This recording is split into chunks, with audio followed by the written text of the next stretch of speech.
The piggies are wet. So who's first? Jess, you've been waiting a long time to have a fight in Cleveland. What's it like about this build-up is about to happen? Oh my God, man!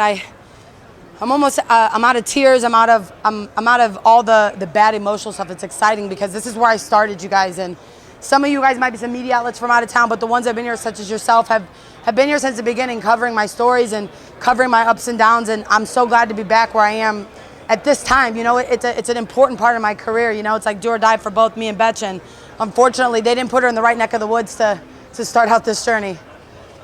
You talk about it being do or die. I mean, with all the fun and the emotion and the excitement, I mean, this really is a very big fight in your career. You know, I'm not being told that I'm getting cut, but I'm looking at it that way. You know what I mean? I know.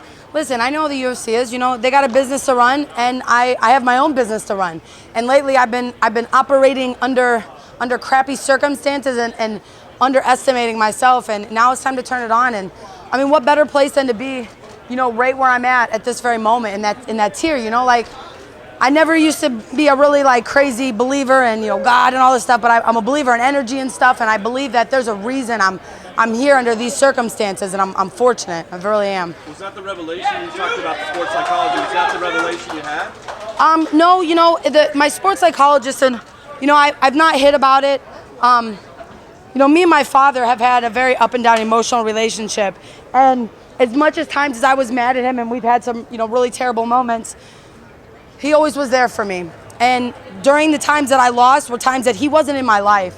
And I realized that maybe our relationship wasn't the best that it was, but it was almost like it gave me the power I needed to be the better me. And unfortunately, my father passed away in July, and you know, God rest his soul, because he lost a battle with cancer. And I never knew how crazy cancer could affect somebody in the way that it could. But the other day, he left me a toothpick on my motorcycle. And my dad always had a toothpick. You know, your hillbilly man always had a piece of straw or toothpick in his mouth. And the other day I was riding my motorcycle and randomly a toothpick showed up. And I'm a firm believer, my dad's back in my corner, and we were able to put away some of the bad moments that we had. And thank God my sports psychologist helped me a little bit right before he passed away, and I was able to go tell him I love him. He also told me he loved me too. Do you think that's going to help you going into this fight? Yeah, why wouldn't it? I got a spirit in the sky, man. I got someone that's looking out for me. I got someone that's giving me the energy that I almost lost for a little bit. And, you know, if I could ever give any advice to anybody, like, parents don't come with a guideline or a book on how to raise. And you know, as a child, you don't get stipulations. You're just told to follow the rules, and sometimes you don't know how to because you're just not grown up. But I'm 30 now, and I understand things differently, and I'm different now. And I'm so thankful for the sports psychologist, Jack. He works with the Cleveland Cavaliers' new recruit. So I felt like he kind of understood where I was going. Like, I'm almost, you know, going into something bigger now. A lot of publicity. I'm here in Cleveland. You know, I'm here with my hometown. Everywhere I look is something familiar, and I'm using it as a fuel and not as a handicap.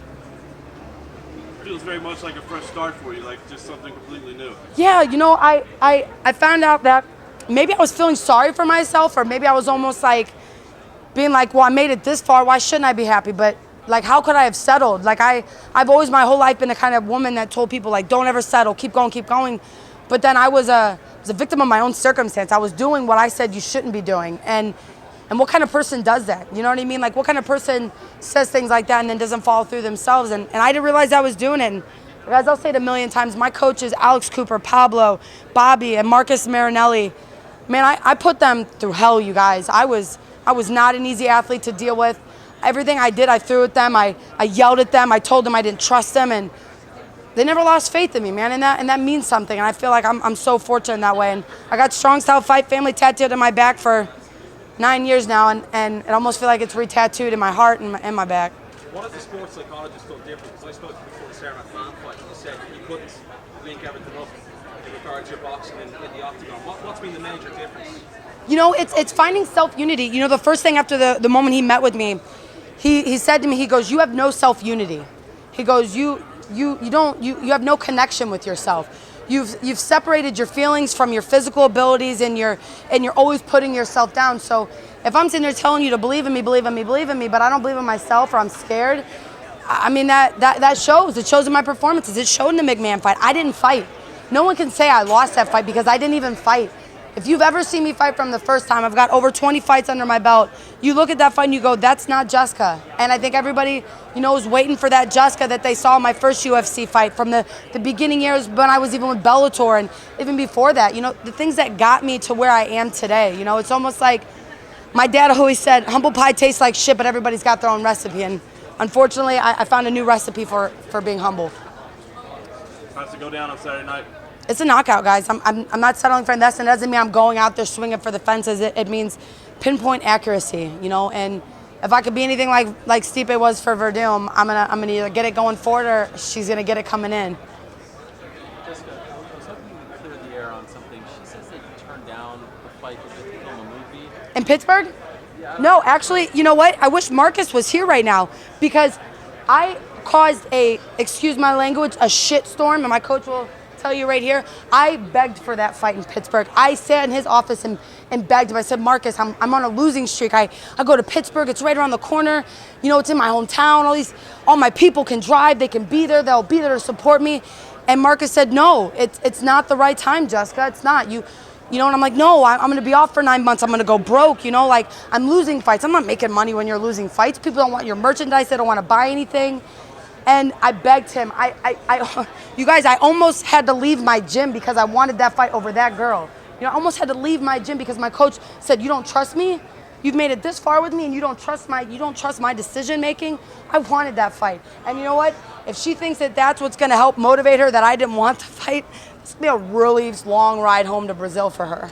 Was there a movie also? Did you do a movie? Unfortunately, and I don't know much about I'm not sure if you guys know much about the movie business. There was a movie. It was the same people that Misha, Cyborg, and all those people dealt with, but from my understanding, they haven't paid them, and then they went to bring me into the movie, and then we couldn't figure out any pay on that.